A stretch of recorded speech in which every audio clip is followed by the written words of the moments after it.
بسم اللہ الرحمن الرحیم وبہ نستعین وصلی اللہ علی نبینا محمد وعلی آلہ وصحبہ اجمعین ومن تبعہم بإحسان الی یوم الدین وبعد.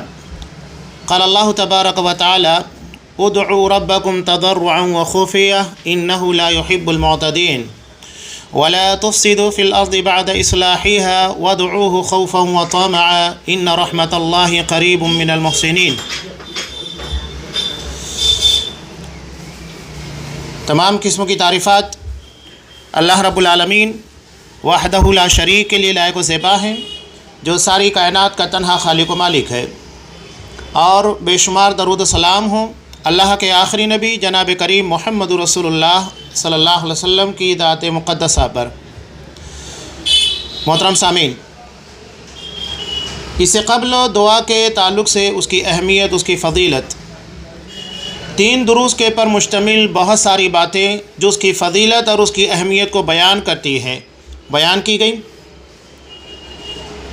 یہاں ہم شیخ عبدالرزاق بن عبد المحسن البدر حفظہ اللہ، ان کا ایک رسالہ کلمۃ فی فقہ الدعاء کہ دعا کے مفہوم سے متعلق کچھ باتیں، اس رسالے کو یہاں پر ہم پیش کر رہے ہیں. اس کی تشریحات بھی ہیں.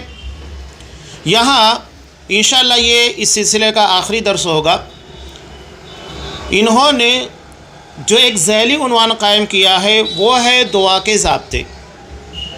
ہر چیز کے لیے اللہ نے شروط اور آداب رکھے ہیں. نماز ہے، اس کے لیے شروط اور آداب رکھے گئے، حج کے لیے رکھے گئے، روزے کے لیے رکھے گئے.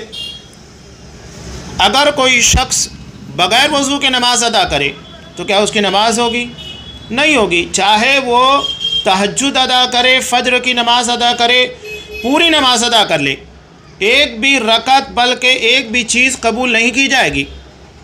اس لیے کہ بنیادی طور پر جو شرط تھی نماز کی، وضو، وہ نہیں ہے. چلیے اگر وہ وضو بنا بھی لیتا ہے، لیکن اگر وہ جنابت کی حالت میں ہے تو کیا صرف وضو بنانا اس کے لیے کافی ہوگا؟ نہیں ہوگا. تو شرائط ہیں، جب آپ شرائط کے پر عمل کریں گے تو انشاءاللہ آگے کی بھی چیز ہی اللہ کے یہاں پر مقبول ہوگی. یہاں صاحب کتاب نے سورہ اعراف کی آیت نمبر 55 اور 56 کو نقل کیا ہے. ان دونوں آیتوں میں دعا کے شروط اور آداب کو جامع انداز کے اندر بیان کیا گیا ہے. اللہ تبارک و تعالیٰ نے ارشاد فرمایا ادعوا ربکم تضرعا وخفیہ انہ لا يحب المعتدین، کہ اپنے رب کو پکارو گڑگڑاتے ہوئے اور چپکے چپکے، یقیناً وہ حد سے گزرنے والوں کو پسند نہیں کرتا. یہاں دعا کے تعلق سے 4 اہم باتوں کا تذکرہ ہے.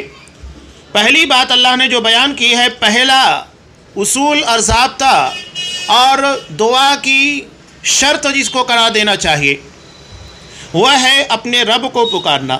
یعنی دعا صرف اللہ سے کی جائے گی، اللہ کے علاوہ کسی اور سے نہیں کی جائے گی. دعا عبادت ہے، اور عبادت صرف اللہ کے لیے خالص ہے، جیسا کہ آگے بیان آ رہا ہے. دوسری شرط تضرع، اپنے رب کو پکارنا ہے تو کس طریقے سے پکارنا ہے؟ گڑ گڑاتے ہوئے.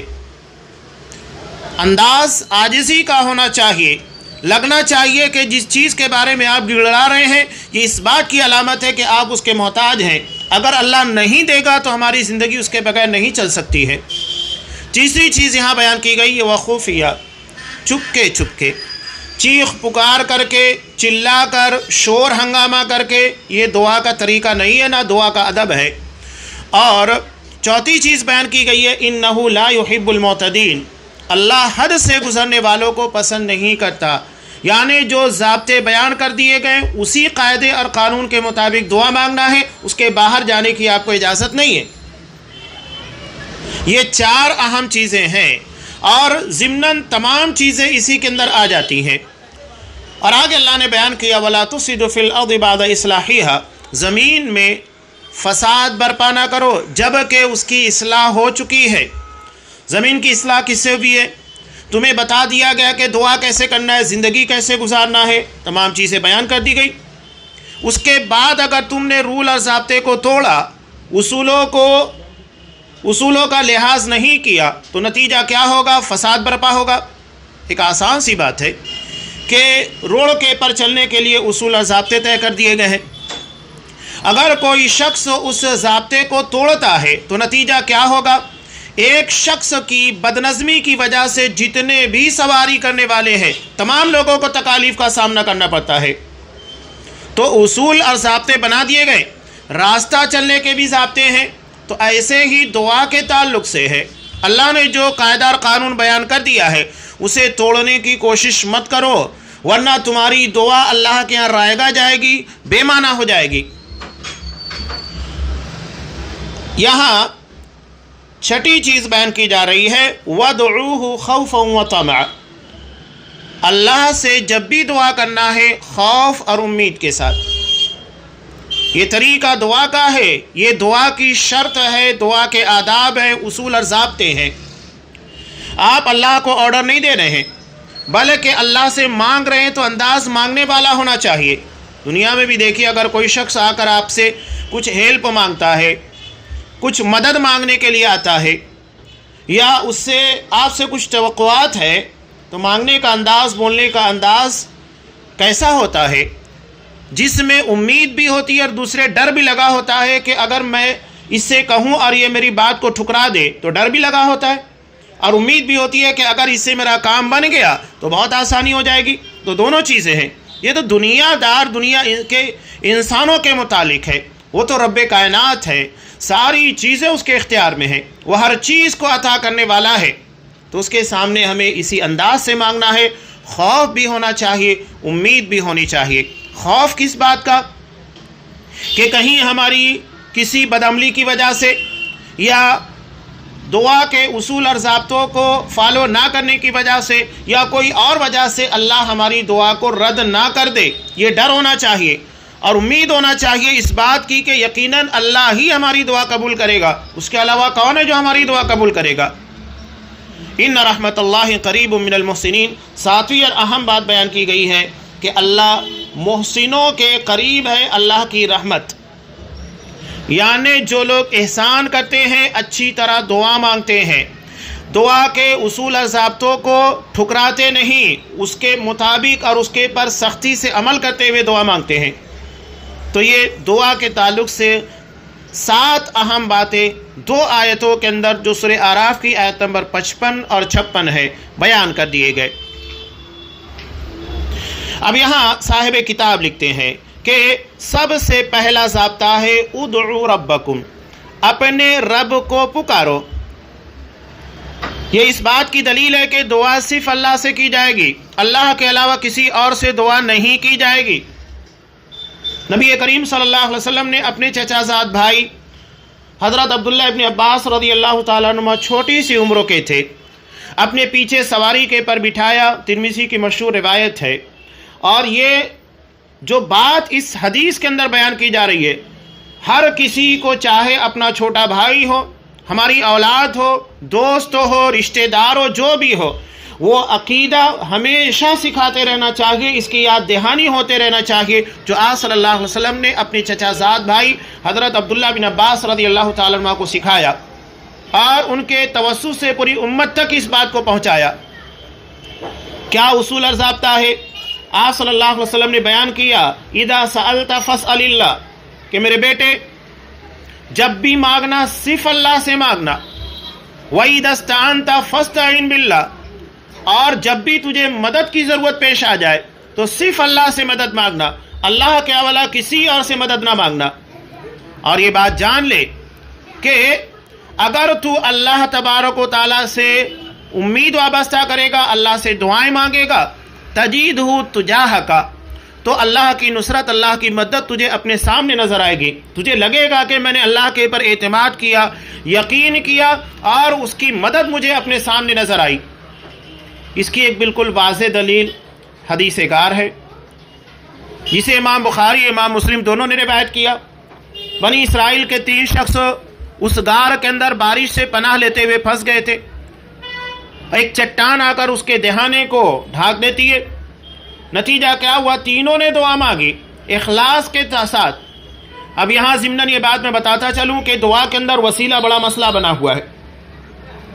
بعض لوگوں نے ایک من گھڑت جو حدیث کی کتاب میں ملتی ہی نہیں ہے، اس روایت کی بنیاد کے پر کہتے ہیں کہ محمد صلی اللہ علیہ وسلم کے صدقے طفیل میں دعا مانگنی چاہیے، تبھی ہماری دعا قبول ہوگی۔ اور دلیل پیش کرتے ہیں حضرت آدم علیہ السلام کے واقعے کو۔ یہ کہتے ہیں کہ حضرت آدم علیہ السلام کو جب جنت کے باہر کر دیا گیا اللہ کی نافرمانی کی بنیاد پر، تو انہوں نے اللہ سے دعا مانگی تھی۔ عرش کے پر لکھا ہوا دیکھا لا الہ الا اللہ محمد رسول اللہ، تو انہوں نے اللہ سے دعا مانگی محمد صلی اللہ علیہ وسلم کے صدقہ طفیل میں کہ یقیناً جس شخصیت کا نام اللہ کے ساتھ جوڑا گیا ہے وہ بہت عظیم شخصیت ہوگی۔ تو انہوں نے محمد صلی اللہ علیہ وسلم کے صدقے طفیل میں وسیلے میں دعا مانگی۔ یہ من گھڑت روایت ہے، بلکہ حدیث کی کتابوں میں بھی نہیں ملتی، بیان کر دیا گیا، لوگ عمل کر رہے ہیں۔ قرآن مجید نے جبکہ یہ بیان کیا کہ فَتَلَقَّى آدَمُ مِن رَبِّهِ کلمات، حضرت آدم علیہ السلام نے دعا کے کلمات اللہ سے لیے، عرش سے نہیں۔ قرآن واضح اسٹیٹمنٹ دے رہا ہے، بیان دے رہا ہے کہ دعا کے کلمات انہوں نے رب سے لیا تھا، عرش سے نہیں لیا تھا۔ اب قرآن کا کلام سچا ہے یا تو انسانوں کی بنائی ہوئی باتیں؟ وَمَنْ أَصْدَقُ مِنَ اللَّهِ حَدِيثًا، اللہ سے زیادہ سچی بات والا کون ہو سکتا ہے؟ تو یہ لوگوں کو گمراہ کرنے کا طریقہ، جبکہ یہ شرک ہے۔ کیوں شرک ہے؟ اس لیے کہ دعا میں جس چیز کا حکم نہیں دیا گیا اور جس کے صدقے طفیل میں دعا مانگنے کا حکم ہمیں نہیں ملا ہے، ہم اس کا ذریعہ، اس کا وسیلہ لگا رہے۔ اور نعوذ باللہ ہمارے سوچ، ہماری عقل کے اندر یہ کہ اللہ رحم نہیں کرے گا، لیکن اس کے نام کی بنیاد پر یا اس شخصیت کی بنیاد کے پر یا اس نبی کی بنیاد پر ہمارے پر رحم کرے گا، غلط ہے۔ یعنی نعوذ باللہ ہم اللہ تبارک و تعالی سے زیادہ رحم کرنے والا، مغفرت کرنے والا، بخشش کرنے والا کسی اور کو مانتے ہیں۔ یہ شرک ہے۔ اللہ سے زیادہ نہ کوئی رحم کر سکتا ہے، نہ اللہ تبارک و تعالی سے زیادہ کوئی مغفرت کر سکتا ہے، بخشش کر سکتا ہے۔ اور عجیب بات ہے، جو لوگ خاص طور سے احناف ہیں، بریلوی حضرات، جو نبی کریم صلی اللہ علیہ وسلم کے صدقے طفیل میں ہمیشہ دعا مانگتے ہیں، بغیر اس کے ان کی دعا پوری ہی نہیں ہوتی۔ انہیں کہ اپنے امام حضرت امام ابو حنیفہ رحمۃ اللہ علیہ جس کی تقلید وہ کرتے ہیں، تقلید کا بھی حق نہیں ادا کرتے۔ یہ خود کہتے ہیں کہ اللہ کے یہاں پر کسی کے بھی جاہ، مرتبے، صدقے طفیل میں دعا مانگنا حرام ہے۔ وہ صاف کہہ رہے ہیں کہ اللہ کے یہاں دعا مانگتے وقت تو کسی کے صدقے طفیل، جاہ اور مرتبے میں نہیں مانگنا ہے، ڈائریکٹ اللہ سے دعا مانگنا ہے۔ اور اگر کوئی شخص ایسا کرتا ہے، چاہے وہ نبی کا نام لے، فرشتے کا نام لے، کسی پیر ولی بزرگوں کا نام لے، یہ حرام ہے۔ اتنا واضح بیان ان کا، اور اس کے بعد یہ مقلدین کہتے ہیں کہ ہم نہیں حضرت امام ابو حنیفہ رحمۃ اللہ علیہ کی تقلید کرتے ہیں، تو پھر یہاں تمہاری تقلید گئی کہاں؟ امام صاحب منع کر رہے ہیں کہ وہ حرام ہے اور تم کر رہے ہو، اس کے بغیر تمہاری کوئی دعا ہوتی ہی نہیں ہے، مکمل ہی تسلیم نہیں کی جاتی۔ تو وسیلہ شرعی اعتبار سے 3 طریقے کا ہے جو جائز ہے، اس کے علاوہ سارے وسیلے ناجائز ہے۔ پہلا تو یہ ہے کہ وَلِلَّهِ الْأَسْمَاءُ الْحُسْنَى فَادْعُوا بِهَا، یہ دعا کے آداب میں سے بھی ہے کہ اللہ کے پیارے پیارے نام ہیں، ان ناموں کے ذریعے اللہ سے دعا مانگی جائے۔ اگر آپ کو لگتا ہے کہ آپ رحم کے قابل ہیں، اللہ کی رحمت کی ضرورت ہے، تو آپ اللہ کو کہیں کہ پروردگار تو ارحم الراحمین ہے، پروردگار تو رحیم ہے، تو رحمان ہے، اور تو رحیم ہے، اسی بنیاد کے پر میں تجھ سے رحمت کا مطالبہ کرتا ہوں۔ وسیلہ لگایا کن چیزوں کا؟ اللہ کی صفات کا۔ قرآن نے خود کہا کہ اللہ کے پیارے پیارے نام ہیں، انہی کے ذریعے سے اللہ سے دعا مانگو۔ دوسرا یہ ہے کہ آپ اپنے نیک عمل کا وسیلہ لگاؤ، جیسا کہ حدیث گار کے اندر موجود ہے کہ ان لوگوں نے اپنے نیک عمل کا وسیلہ لگایا اور دعا کیا کی تھی؟ اللہم ان کنت فعلت ذالک ابتغاء لوجہک، کہ اللہ اگر میں نے یہ کام صرف تیری رضا کے لیے کیا تو کیا کر، فاصرف عنا ما نحن فیہ من هذه الصخرہ، اس چٹان کی وجہ سے جس مصیبت کے اندر ہم گرفتار ہیں اس مصیبت کو دور کر دے۔ اللہ نے تینوں کی دعا کو قبول کیا،